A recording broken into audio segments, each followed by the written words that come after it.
네, 문재인 대통령은 어제 진행된 광복절 기념식 경축사에서 평화 경제를 앞세워 다시는 아무도 흔들 수 없는 나라를 만들어 나가자고 역설했습니다. 일본에 대해선 대립보다는 대화 협력을 강조하는 모습이었는데요. 이에 대한 여야의 평가는 엇갈리고 있습니다. 네, 한편 한국당은 조국 법무부 장관 후보자의 사모펀드 투자와 부동산 거래에 있어서 수상한 점이 있다면서 연일 의혹을 제기해 다가올 인사청문회에서의 뜨거운 공방전이 예상이 되고 있는데요. 오늘 관련 내용을 포함한 전국 현안들을 최창렬 용인대 통일대학원장 그리고 김영준 명지대 교수와 함께 짚어보도록 하겠습니다. 안녕하세요. 네, 안녕하십니까. 네. 어제 광복절 경축사 이야기부터 아무래도 또 해봐야 될 것 같습니다.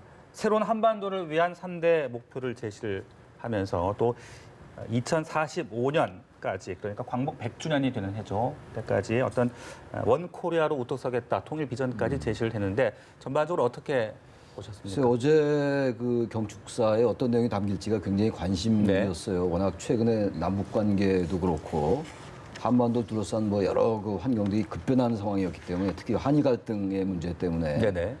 대체로 아마 강경한 메시지보다는 일본에 대해서 좀 유화적인 뭐 절제된 톤이 나오지 않겠냐 예상들을 했던 것 같아요. 일반적으로. 근데 아마 그렇게 예상대로 일본에 대한 어떤 그 뭐 비난이라든지 반일적인 이런 메시지는 뭐 거의 없었죠. 거의 없었고 미래로 가자라는 것 그리고 자강 우리가 강해져야 된다. 아까 말씀처럼 이제 아무도 흔들 수 없는 나라 이게 어제 그 전반적인 연설의 키워드인 것 같은데 교량국가 그리고 그다음에 평화 경제를 또 강조했습니다. 네네. 그러면서 우리가 그 길을 하는 데 있어가지고 일본에 대해서 대화 협력을 해야 된다. 그래서 외교적으로 어떤 뭐 해법을 제시하지는 않았습니다만 일본에 대해서 전반적으로 대화하자라는 메시지를 전달한 걸로 보여요. 그러니까 투 트랙으로 가는 것 같습니다.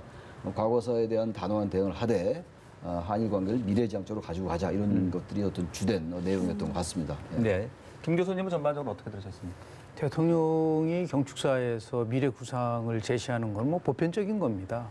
근데 어제는 이제 독특하게 이제 몇 가지 이제 특징이 있는 부분이 있다고 저는 보는데요. 가장 예. 큰 거는 뭐 아무도 흔들지 않는 나라 그게 핵심은 아니에요. 저는 어저께 관심 있게 봤었던 거는 대통령이 처음으로 통일에 대해서 언급했다는 거죠. 왜냐하면은 이제 평화 관련된 얘기는 많이 했었지만 통일에 관련 특히 평화 경제를 구성을 한 통일을 얘기를 했었고 통일 시점에 대해서도 2045년 원 코리아를 얘기했던 거는 예. 네. 그동안 대통령의 여러 가지 발언 중에서 굉장히 우리가 주목을 해야 될 부분이라고 저는 봅니다. 그리고 더 나아가서 일본과 관련돼서는 그동안 굉장히 강한 발언이 쏟아져 나왔었는데요. 이번에는 이제 유화적이라는 그 제스처를 취하면서 외교적 해법을 좀 찾는 것이 아니냐라고 하는 그러한 것을 제시했다는 점에서 이제 네. 나름대로 우리가 주목할 필요가 좀 있지 않나라는 생각을 합니다. 예. 네.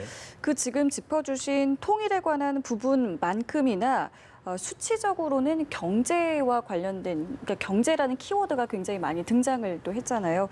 2017년, 2018년 경축사에서는 평화가 가장 많이 언급이 됐고 이번에는 경제 또 평화 순으로 됐다고 하는데 이 부분은 좀 어떻게 들으셨는지. 지금 이제 한일 간의 갈등, 일본의 그 수출 규제, 경제 보복이 뭐 경제 관련된 것이기 때문에 예.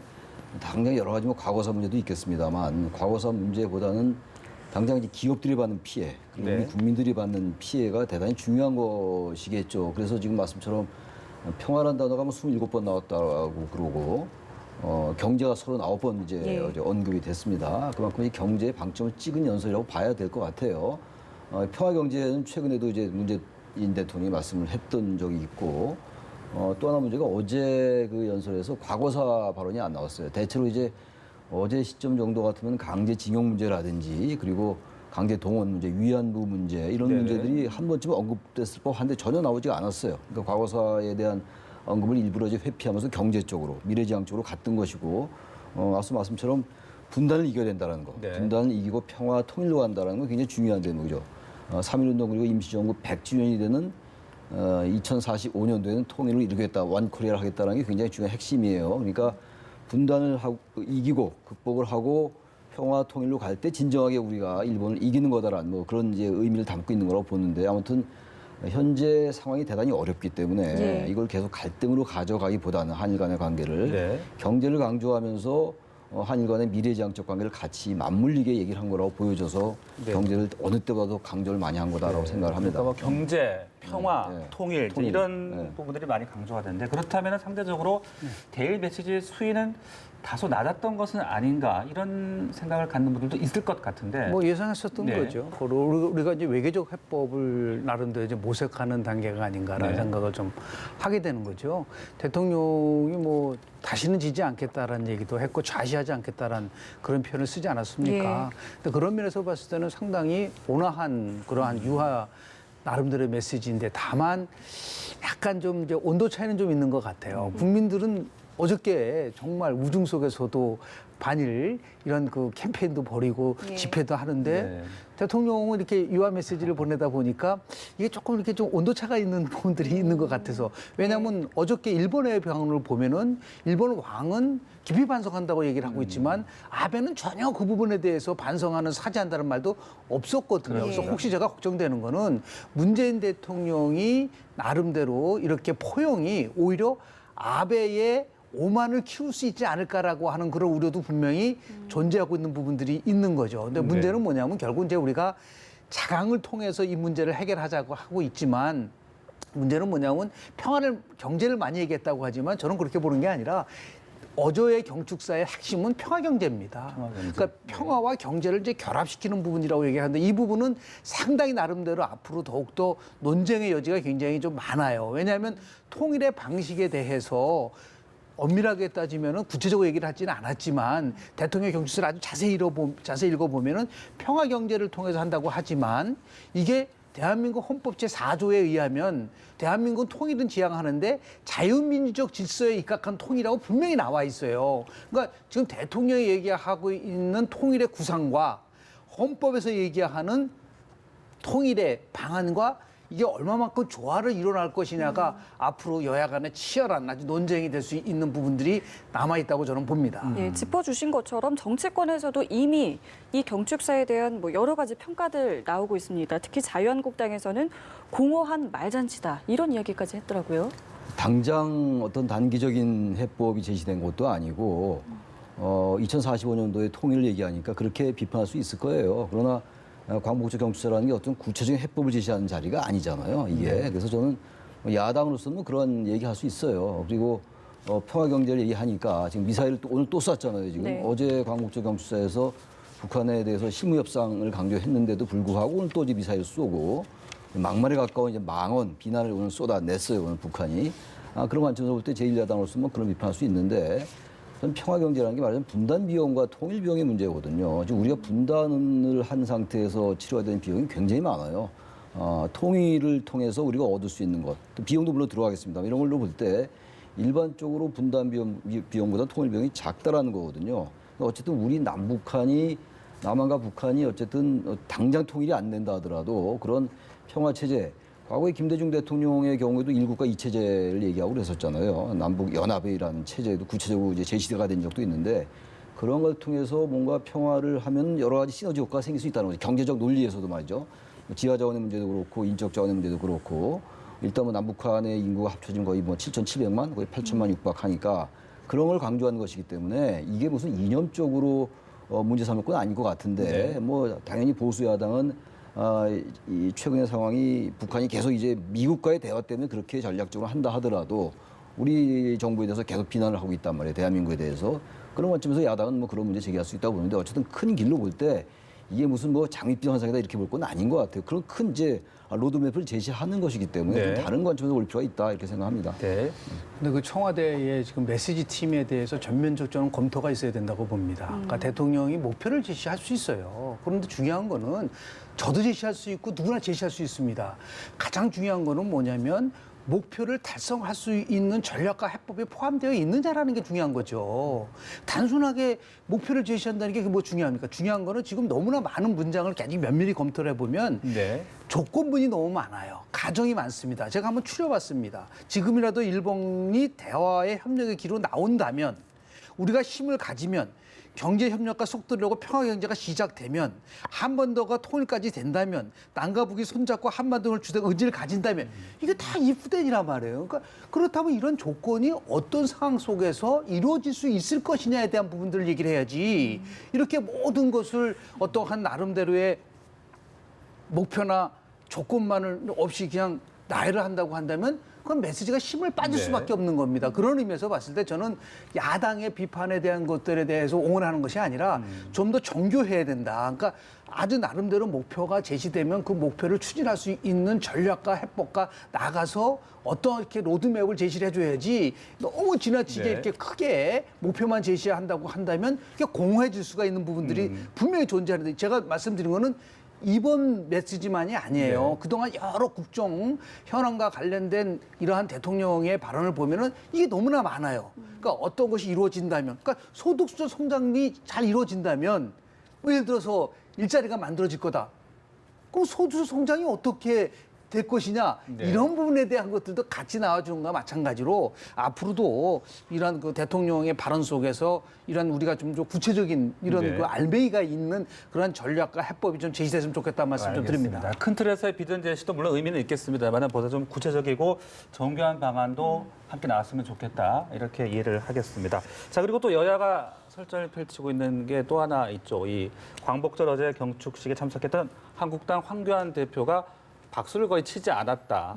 무리한 것 아니냐. 또 바로 전날이었죠. 경축사가 나오기 전날에 담화를 발표한 것. 이 부분도 이벤트다 지금 이런 공방들이 펼쳐지고 저는 있습니다. 굳이 그 지적 안 해도 될 것 같은데 네. 제가 어제 TV를 보면서 이제 경축사를 쭉 보면서 저도 좀 약간 의아했어요. 박수만 안 칠 수도 있어요. 근데 굳이 안 치어야 됐던가 그 장면이. 네. 저는 김원웅 그 광복회장이 굳이 또 문재인 대통령 박수를 유도했던 것도 좀 어색해 보였고 저는 개인적으로 남들 다 치는데 뭐 박수 칠 수 있는 거거든요. 뭐 박수 유도할 수 있는 문제고 근데 그걸 굳이 또 안 쳤다 이것도 협량이 보였습니다, 솔직히. 제1야당 대표로서 대통령의 말씀에 대해서 야당이 또 비판할 수 있지만 네. 뭐 어쨌든 굉장히 좋은 말을 하는 거 아니에요? 뭔가 비전을 제시하고 만약에 여기에 대해서 어제 또 무슨 뭐 대일 메시지가 강경해 나오면 또 그 강경했다고 또 뭐라고 할 거 아닙니까? 큰 미래지향적을 제시하면 또 미래지향적으로 뭐 해법이 없다라고 비판하고 아무튼 그런 상황이에요. 어쨌든 그러나 어쨌든 뭐 거기에 나온 그 여야 대표도 그렇고 여러 귀빈들이 볼 때 국민들이 봐도 대통령이 저런 말 일리가 있다고 느꼈으면 박수 치면 되는 건데 거기에 굳이 이제 안 쳤다라는 게 좀 협량해 보였고 네. 거기에 대해서 또 이제 민주당이 논평 낸 것도 그것도 굳이 언급을 했어야 되는 건지 거기에 대해서 또 한국당의 논평도 북한에 또 비유를 하고 참 이런 걸 보면서 우리 정치가 아직도 대단히 좀 이렇게 뭐라 그럴까 선진적이지 못하다. 그러나 어쨌든 뭐 요새는 뭐 지금 황교안 대표의 박수 안 친 거에 대한 거 질문을 하셨으니까 제1야당 대표로서 보다 좀 넓게 그런 어떤 대승적으로 또 이렇게 좀 같이 참여해 주는 것도 좋을 것 같아요. 괜히 이런 걸 가지고 구설수 올 필요 없는 거 아니겠습니까? 저 그런 네. 생각을 좀 느꼈어요. 예, 이 한국당 이야기가 나와서 이 황교안 대표 같은 경우에는 광복절 기념식 이후에 이제 별도로 유관순 기념관을 찾았다고 합니다. 또 나경원 대표 원내대표 같은 경우 이제 불참을 해서 처음부터 좀 말이 많았는데 알고 보니 이제 중국 충칭에 대한민국 임시정부 청사를 방문을 했다고 하고 거기서 또 페이스북에 메시지를 또 내놓은 이 부분을 가지고 또 이야기가 나오고 있습니다. 어떻게 좀 보시는지. 글쎄, 그 자유민주주의 국가에서 정치인이 자신의 판단에 따라서 행보를 하는 것에 대해서 왈가불가한다는 것은 좀 문제가 있을 수가 있는 것이죠. 예를 들어서 뭐 꼭 참여해야 된다라는 그런 법도 없는 것이고요. 조금 전에 얘기를 했었던 부분들이 이게 대한민국 정치는 항상 제가 얘기를 하지만 선천적 상생 결핍증 환자들이 모여서 정치를 하기 때문에 상생이라는 단어가 굉장히 좀 어색한 부분들이 있어요. 그럼 거꾸로 한번 얘기를 해볼까요? 박근혜 대통령 시절에 야당이 과연 국회에서 대통령 입장할 때 어떤 행동을 보였는가? 그 부분에 대해서 한번 반성도 한번 같이 한번 해볼 수 있는 부분들도 있는 거 아니겠습니까? 그러니까 이거는 논평거리가 되지를 않아요. 그리고 예를 들어서 대통령이 미래구상을 얘기했다고 한다면 뭐 제1야당의 대표가 거기에 반대되는 예를 들어서 특히 이제 대통령이 경주사 이런 얘기를 했어요. 이념의 외톨이가 돼서는 안 된다. 이건 분명히 보수 야당을 향해서 아마 얘기를 했다고 한다면 예를 들어서 뭐 자유한국당의 대표가 이건 이념의 문제가 아니라 안보의 문제다라고 이제 그 반박을 했다는 부분들이 있는 거거든요. 다만 이제 그 나경원 원내대표 같은 경우에 이제 아무도 흔들 수 없는 나라를 만들겠다고 했을 때 누구나 흔들 수 있는 나라가 있지 않느냐라고 이제 비판한 부분에 대해서는 논쟁의 부분들이 있겠지만 이거 너무 지나치게 예민하게 모든 것을 다 어떠한 균형화된 틀 속으로 다 맞춰놔서 박수 쳐야 된다, 참석해야 된다 이런 식으로 몰고 가는 것은 제가 볼 때는 별로 이렇게 바람직한 것은 아니라고 저는 봅니다. 네. 자, 다음 주로 또 좀 넘어가 보겠습니다. 청문회를 앞두고 이제 전국 열기가 점점 더 고조가 되고 있는 상황인데 여당은 자질 검증을 하겠다, 뭐 야당은 송곳 검증을 하겠다 지금 벼르고 있는 상황이고 장관급 후보자 7명에 대한 인사청문 요청안을 분석해봤더니 재산이 상당히 좀 많은 부분들이 있는 것 같습니다. 또 여러 가지 의혹들도 지금 나오고 있고요. 상황 어떻게 보고 계십니까? 재산 많은 거는 문제가 되지 않죠. 네. 재산 형성 과정이 과연 불법이 개입됐느냐, 그게 이제 중요한 건데 지금 뭐 제기되는 여러 가지 얘기는 좀 있는 것 같아요. 네. 뭐 이종옥 후보자의 경우는 뭐 갭 투자를 한 게 아니냐 이런 얘기도 있고, 뭐 또 이제 또 다른 후보는 그 이제 전매권, 재건축 전매권 가지고 시세 차익을 노렸다, 뭐 얻었다 이런 얘기도 있는데 어쨌든 뭐 청문회에서 얘기를 해봐야 되는데 역시 핵심은 조국 후보에 대한 거라고 봐요. 지금 예. 언론에서 인사청문회를 앞두고 조국 대전이다 뭐 이런 표현들을 쓰던데 조국 후보의 경우가 지금 이제 그 사모펀드의 그 74억 약정에 났다라는 거, 예. 그건 좀 쟁점이 될 수 있을 것 같아요. 지금 이제 청와대가 제시한 그 7대 배제 문제 있잖아요. 뭐 음주운전, 뭐 세금 탈루, 병역 기피 여러 가지 거긴 해당되지 않습니다. 해당되지 않습니다만 과연 이 돈의 그 74억이라는 돈이 이 조국 전 수석이 재산인 56억인가? 그것보다 좀 많단 말이죠. 예. 근데 그걸 약정을 이렇게 해놨다는 게 우리가 좀 상식적으로는 좀 납득이 안 가는 부분이 있어요. 그러나 우리가 그런 부분들을 뭐 잘못됐다라고 단정할 수는 전혀 없는 것이고, 그런 점들이 조국 전 수석이 워낙 지금 야당이 벼르고 있기 때문에 이 정권의 또 핵심적인 존재임은 틀림없고, 또 문재인 대통령의 신뢰가 뭐 두터운 것도 다 아는 것이고 말이죠. 좀 그런 점에서 이건 청문회에서 조국 전 수석이, 조국 후보자가 이런 것들에 대해서 명확하게 좀 이렇게 해명할 필요가 있어요. 특히 이제 그 아파트 관련 문제도 많이 나오는 것 같아요. 예. 동생 그 전 부인에게 아파트를 뭐 명의를 했다 안 했다 이런 얘기들이 나오고 있단 말이에요. 네. 언론에. 이제 그런 문제들은 물론 그 사전 뭐 청문회 때 밝히겠습니다만 어떤 조국 후보자가 이 부분을 분명하게 어떤 법률적으로도 그렇고 우리 국민들의 상식에도 부합하게끔 해명할 필요가 있다고 생각합니다. 네, 조국 후보자가 오늘 아침 출근길에서 이제 기자들에게 청문회에서 소상히 밝히겠다, 이런 원론적인 입장만 밝힌 상황인데, 말씀하신 대로 지금 사모펀드 투자도 있고요. 네. 부동산 여러 가지 의혹들 어떻게 좀 앞으로 풀어가야 될 거라고 보십니까? 청문회가 대한민국에서 무역론 속에 빠져 있습니다. 청문회 결과에 따라서 대통령이 임명하냐 안 하냐가 아니라 대통령이 언제든지 임명을 할 수가 있습니다.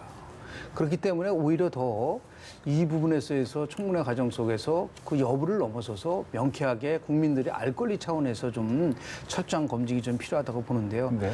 저는 조국 지금 장관 후보자에 대해서 이 재산 형성 과정보다 더 중요한 게 있어요. 그걸 자꾸만 우리가 좀 초점을 좀 흐리고 있는데 8년 전에요.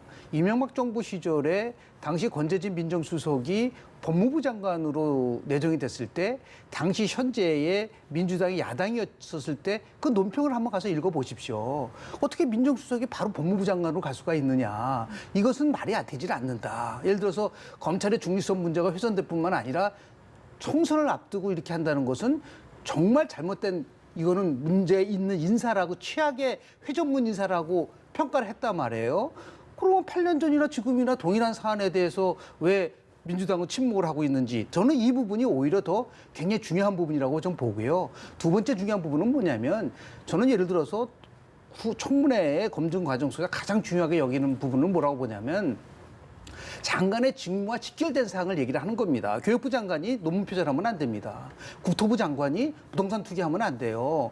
법무부 장관은 무엇보다도 자유민주주의 법질서 최고의 보루라고 한다면 법을 끝까지 지킨다는 것을 보여줘야 되는데, 지금 이제 앞으로 논조의 쟁점이 되겠지만 이 산업 논리와 관련돼서 국가보안법 위반 문제가 있단 말이에요. 이 부분에 대해서 물론 뭐 엠너스티에서 얘기하는 양심수로 선정됐고, 네. 그리고 민주주의에 대한 나름대로 기여가 있다는 부분들도 있지만, 그 과정 속에서 과연 일반 국민들이 생각하는 법무부 장관, 다른 장관이 아니라 법무부 장관으로서의 그런 자격이 있느냐, 이런 부분들에 대한 부분들이 굉장히 있고요. 마지막으로는 저 지금 사모펀드와 관련된 시점을 한번 보십시오. 민정수석으로 취임한 지 2개월 후입니다. 자, 민정수석으로 취임한 2개월 후면 그때 상황을 한번 생각을 한번 해보십시오. 이 적폐청산이라 가지고 모든 정부가 새로운 나라를 만들겠다고 하는 네. 이 시점에 민정수석이라는 사람은 76억의 사모펀드 약정에 사인했다? 이게 과연 일반 국민들이 바라봤을 때 과연 공직자로서의 자세가 돼 있는가라는 그런 부분들이 문제가 되는 거라고 저는 지적을 좀 하고 싶습니다. 네. 이 청문회 기능에 대해서 이야기를 해주셨습니다만 사실 지금도 그러니까 청문회가 아직 시작도 전인데 뭐 모든 보도에서는 이 검증에 관한 이야기가 계속 나오고 있지 않겠습니까? 그만큼 철저하게 또 검증을 해야 될 것 같은데 좀 어떻게 진행이 될 거라고 보시는지요? 우리가 예측하는 거 아니겠어요. 지금 뭐 여야 간에 뭐 다른 후보도 마찬가지입니다만 지금 조국 후보 같은 경우야 여당이야 어떻게든 뭐 이제 방어하고 두둔하려 할 것이고 야당은 뭐 반대로 여러 가지 이미 제기된 게 많이 있으니까 얘기를 많이 할 거예요. 어쨌든 근데 인사청문회의 결과와 관계없이 대통령이 임명할 수 있잖아요. 예. 그건 뭐 지금 어느 정권이나 그렇게 해왔고 뭐 약간의 정도 차이 있습니다만 그래서 얘기 나오는 게 이제 이번에 또 그 얘기 또 나올 거예요. 인사청문회를 과연 이런 것들을 해야 되냐 말아야 되냐 인사청문회 예. 무용론 이런 거 나올 텐데 뭐 이 자리에서 그 얘기를 하는 자리는 아닌 것 같고 청문회 제도를 개선할 필요는 있다고 봐요. 지금 청문회에 꼭 이제 국회 동의를 더 늘리는지 그 국회 동의가 필요한 대법원장이나 국무총리 같은 경우는 반드시 국회 동의가 필요하거든요. 대신 인사청문회 국무위원이나 다른 후보자의 경우는 국회 동의가 필요 없어요. 인사청문회 하고 나서 뭐 청문 보고서가 채택이 안 돼도 대통령이 임명할 수 있는 거니까 그런 부분들도 한번 살펴봐야 될 것 같고 또 이제 미리 이제 도덕성의 문제나 사적인 문제는 미리 검증한 다음에 그걸 철저히 제도화시켜야죠. 청와대에서 어떤 경우는 그것을 면밀히 검증하고 어떤 경우는 면밀히 검증이 안 될 경우가 있으니까 그것도 제도를 확실히 시키고 그 다음에 청문회 와서는 뭐 정책 이념, 자질 역량 이런 것들 좀 확실하게 검증하고 그래서 만약에 여야가 공히 청문 보고서 채택에 반대했다면 대통령이 임명할 수 없게끔 한다든지 뭐 이런 게 네. 필요할 것 같아요. 그렇지 않고 계속 여야가 공방을 하고 하나의 관점에서 여당은 계속 얘기할 것이고 야당도 똑같은 다른 관점에서 얘기할 것이고 이런 다음에 이제 결국은 대통령 임명하고 이런 것들은 뭐 앞으로 향후 이 청문회가 어떻게 진행될지 모르겠으나 이번에도 그렇게 가능성이 많다고 보는데 네네. 어떻게든 이건 계속 논의가 나오는 건데 한 번쯤은 좀 이걸 정권 차원에서 한번 검토할 필요는 있을 것 같아요. 네. 교수님도 하고 싶은 이야기가 있으실 것 같아요. 청문회장에서 모든 것을 밝히겠다. 이게 그게 잘못된 거예요. 네. 미국 청문회는 바로 정책 청문회가 됩니다. 최근에 그 미국의 법무부 장관, 법무부 장관 후보자 청문회 때 자기 손자를 데리고 와서 청문했었던 거 아마 보셨을 거예요. 그러니까 지금 미국에서의 청문회의 과정과 우리가 다른 가장 큰 부분은 뭐냐면 청문회 이전에 문제가 발생이 돼서 사퇴를 하는 거는 아주 자연스러운 겁니다. 이걸 마치 우리는 엄청난 일인 것처럼 얘기를 하는데 그렇지 않아요. 클린턴 정부 때요. 법무부 장관으로 내정된 사람이 불법 이민자를 가정부로 고용했다는 사실이 밝혀지자마자 바로 사퇴했습니다. 왜냐하면 법무부 장관이 어떻게 불법 이민자를 고용할 수 있느냐. 아주 우리 갔을 때는 사소한 것 같지만 이렇게 하면서 청문회라는 것을 나름대로 검증이라는 이 과정 속에서 분명히 문제가 있다면 사퇴를 할 수 있는 용기를 보여줘야 된다. 무조건 청문회장에 들어가서 하루만 지나면 나는 된다. 이런 식의 청문회를 접근한다고 한다면 그거는 청문회 자체가 의미가 없게 되는 부분들이 있어요. 지금 뭐 여러 가지 청문회 개선 방안에 대해서 수없이 얘기를 했기 때문에 네. 문제가 없다고 볼 수밖에 없는 이런 부분 속에서 대통령 임명하는 거는 그냥 뭐 아무런 법적으로 문제가 안 돼요. 그러나 지금 벌써 16명의 국회 청문회 보고서 채택 없이 됐다는 거는 반도 지나지도 않았는데 이건 분명히 문제가 있는 겁니다. 그래서 차라리 이런 정말 당당하다면은 나는 차라리 법무부 장관의 후보 지명자로서 인준투표를 받겠다. 이게 좀 당당하게 나왔으면 좋겠어요. 그러고 나서 만약에 통과되지 않으면 깨끗하게 물러나겠다. 이렇게 얘기를 해야지 그냥 뭐 대충 청문회 가가지고 얘기하고 방어하고 끝난 다음에 대통령이 청문 보고서 채택 안 돼도 임명하게 되는 이런 식의 절차가 계속 반복된다고 한다면 저는 장관으로 임명된다 하더라도 그 힘을 갖고 국정을 운영하는 데는 한계가 있을 수 있다는 말씀을 좀 드립니다. 네. 자, 끝으로 요거 하나 여쭤볼게요. 민주평화당을 탈당 의원들로 구성된 변화 희망의 대한정치연대 창당 준비에 좀 속도를 내는 모습인데 어떻게 보고 계십니까? 어떤 야권 정계 개편의 출발점이라고 볼 수 있는 겁니까? 정계 개편이라는 용어 자체가 저는 성립되지 않는다고 봅니다. 지금 민주평화당의 정당 지지율을 한번 보면은 참담하거든요. 지금 다시 얘기해서 뭐 호남의 신당을 만들겠다라고 얘기를 하고 있는데 뭐 지역이라든지 인물이라든지 명분이라든지 이런 모든 면에서 지금 민주평화당에 탈당한 분들이 갖고 있는 한계점이 명확하기 때문에 뭐 호남 신당을 만든다든지 아니면 이것 때문에 바른미래당의 뭐 연쇄 분당이 이루어진다. 그럴 가능성은 저는 거의 없다고 봅니다. 네, 큰 의미를 갖기엔 좀 한계가 네. 있다라는 말씀이셨는데 최 원장님은 어떻게 보십니까? 뭐 현재 지금 민주평화당을 탈당한 대한정치연대가 엊그저께 여론조사를 보니까 0.3% 포인트가 나왔더라고요. 지금 뭐 거의 제가 봐도 어떤 그 임팩트가 있는 그러한 어떤 탈당이라고 보기가 어려운데 중요한 거는 원론적 얘기일지 모르겠습니다만 이 거대 양당제 민주당과 한국당 물론 이제 탈당하고 이제 이합집산하고 이런 것들이 다 이제 선거를 앞두고 당선을 위한 것이기 때문에 국민들이 보기에 그렇게 명분이 별로 없다라고 보는 건데 그럼에도 불구하고 거대 정당의 이 독점 체제를 깨기 위해서 제3세력은 반드시 필요해요. 제3지대가. 이 제3지대가 너무 당선만을 위해서 자꾸만 이합집산하고 이렇게 합종연행하다 보니까 비판을 받는 거거든요. 제3세력이 나와서 뭔가 과거와는 다른 새로운 정치 문법을 가지고 국민들이 궁금해하는 쟁점이 되는 것들을 의제로 삼아서 나간다면은 제3세력이 관심을 받을 것이고 네. 여전히 그렇지 않고 살아남기 위해서 빼자면 더 달기 위해서 한다면 그 세력은 소멸할 것이다. 저는 그렇게 생각합니다. 예, 알겠습니다. 저희 두 분 말씀 여기서 마무리 짓겠습니다. 지금까지 최창열 용인대 통일대학원장, 김형준 명지대 교수와 함께했습니다. 오늘 말씀 고맙습니다. 고맙습니다. 고맙습니다.